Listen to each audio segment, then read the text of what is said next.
in which case I will ask a question.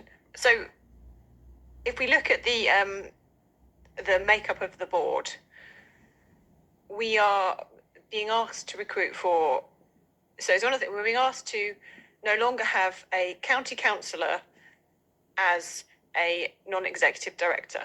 Is that the suggestion so far? Yep. That would be correct, yeah. And we're treating that as one of the non-executive roles that we are recruiting for.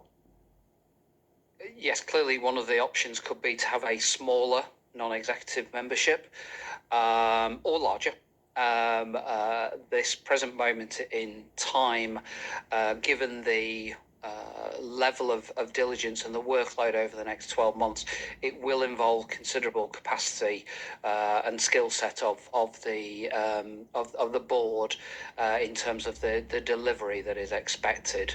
And certainly I know that capacity is an issue that has been flagged by a number of the directors over the last 12 months. Councillor Murphy. So a couple of questions. One is in looking at the skill set that's required, there's 5 things that are sort of identified, 5 areas: legal and governance, risk management, etc. There's obviously also, I mean, when a company is in a period of change, whether that's growing or shrinking, sort of business development, but also change, corporate transformation or whatever. Are they in these bullets somewhere? Is that assumed? Because I would have thought that we should put a premium on business development and business transformation skills, because they are different. If a lot of these, the experience gained by people will be from sort of large organisations that haven't really got a problem in business development or transformation, or working in an SME environment, which is quite different. So I just think there's that as well. Yeah, it's a really good point, referencing back some of the discussions we've had, obviously, in this committee in confidential sessions. I think when we look at the last 2 bullet points there, whilst change management isn't particularly referenced, the position on project management and strategic aspects is inclusive for me in terms of that element of what we mean by change. We're not talking about an organisation, to be really clear, for public record, that's going to move from housing to another type of business. This is the grip and the focus of delivery through this arm, and part of that is going to need to be strong project change as well, but also strategic and elements of change within that. So I think they are not implicit in that, but we can make that clear in terms of recruitment. Councillor Murphy. Yeah, and if I could come back, because I think business development in a type of industry where there's quite a long lead in to sort of establishing a sort of stable, path.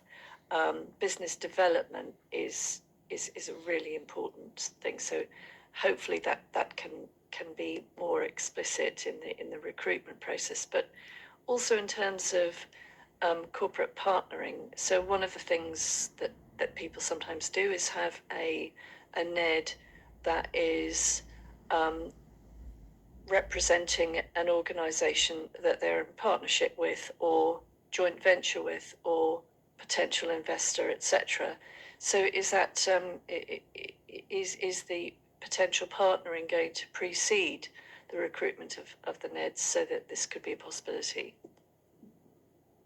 So I confirm that it wouldn't be part of the proceeding But I think, you know, as we look to explore a whole range of options, we would want somebody with that skill set and experience that can bring that to the table in both the shaping of that from the company's behalf, but also to provide that check and challenge that we may be able to support, but also question through this subcommittee.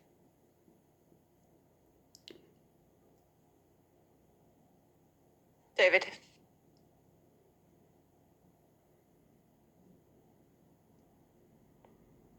The member role. In 2.2, the two council nominated non-executive directors, currently a member and a chief officer. These positions have a wider role, providing the independent and constructive challenge. Yet you're doing away with the independent, so you're doing away with the member role. How can you, one minute you're saying it's constructive challenge, and the next minute you're doing away with it? Can you clarify that, please? Yeah, it's a really good point, and clearly what we do want is that level of challenge still within a non-executive director role, because one of the options could have been to remove that role. I think there's a couple of points. One, in terms of the expectation on draws of capacity over the next 12 months, that will be considerable upon that individual's time, or the successful candidate's individual. And secondly, it's the level of expected skill set that may or may not be forthcoming from the democratic process that will follow through in May. I would also add that if you look at the local partnership guidance and the lessons learnt, that ability to balance that conflict that will often exist, and recognising that that is possible to be managed, but it does put an additionality onto the role when that is a councillor in post, and given the level of decisions that will be needed across the next 12 months, my advice is that is something that can be filled by an external, still to the same level of diligence that's set out there.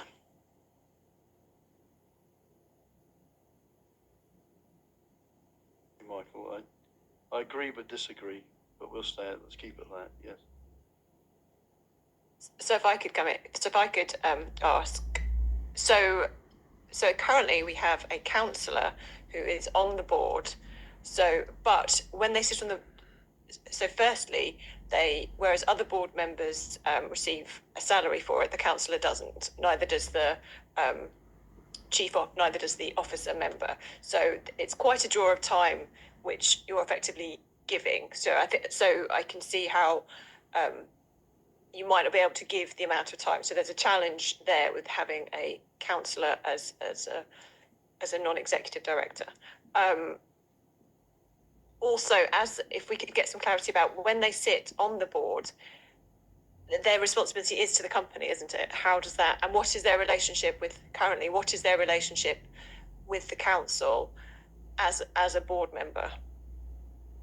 It's a really important question, related back to the learning, as well as tying into the Avison Young, and then the improvements that have been made since that, including this subcommittee. So the county council sits as an entity, as the shareholder, and that's discharged through this subcommittee.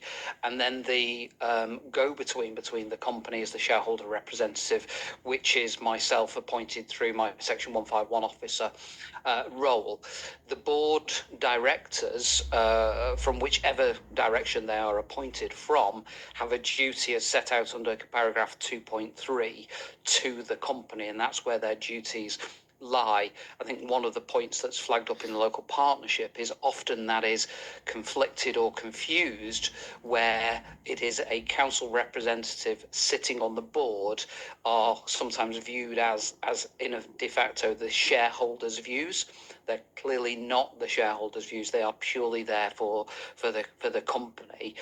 And one of the things that this subcommittee was created for was to enable that clear steer to myself as the shareholder representative, reflecting your democratically elected peers through this subcommittee, is that direction of choice that I can then communicate to, but also importantly that this subcommittee can hold that board to account, that board also including the chief executive officer and the chief financial officer of the company, as well as the non-executive and independent directors. And I think that is an incredible improved, strengthened position that gives that clarity to both the public, the company, and your peer elected members, as well as to myself. So I think that golden triangle, as it were, of the subcommittee, the shareholder representative, and the board is needing to work effectively through reporting to this subcommittee, and this subcommittee giving that direction. And I think that's the bit that has really been strengthened over the last 12 months.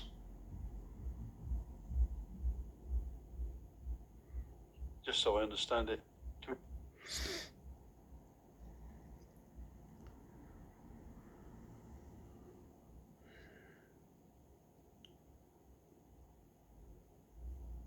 Yeah, I think to clarify that, it is strengthened governance and clarity in terms of that roles.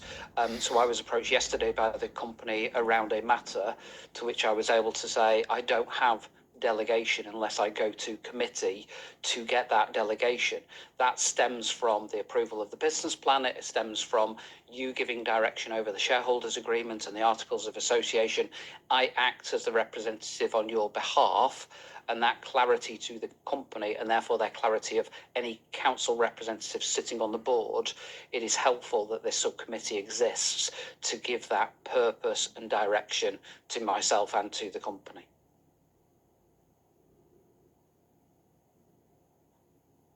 So yes, thank you. That's really helpful. So the company sits separately. And this is almost like the bridge that scrutinises it. And before that sort of that relationship was far hazier before.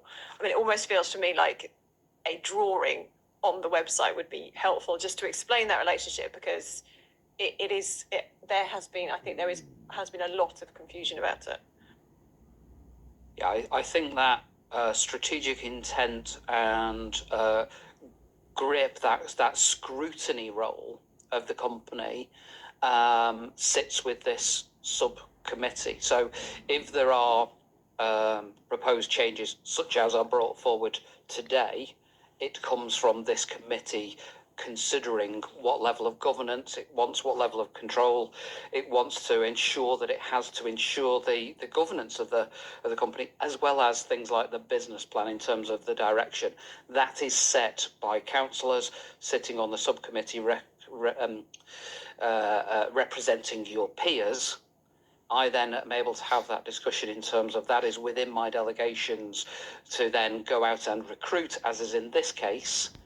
But you set the direction, and that gives the clarity to the company as to why we are doing things and why we want that direction. But it's also right and proper, as has happened and as will happen, that the company sits in these meetings and is present to explain its quarterly performance, any changes that it wishes to pursue, its business plan, and it's being held to account alongside that delivery of the business plan. Thank you. I mean, I think that's very helpful. So the company operates at arm's length. The shareholder representative talks to the company, but there are quarterly opportunities for the shareholder subcommittee to come face to face with this land and have those direct conversations and really everyone see the whites of each other's eyes. Can I ask about the recruitment process? So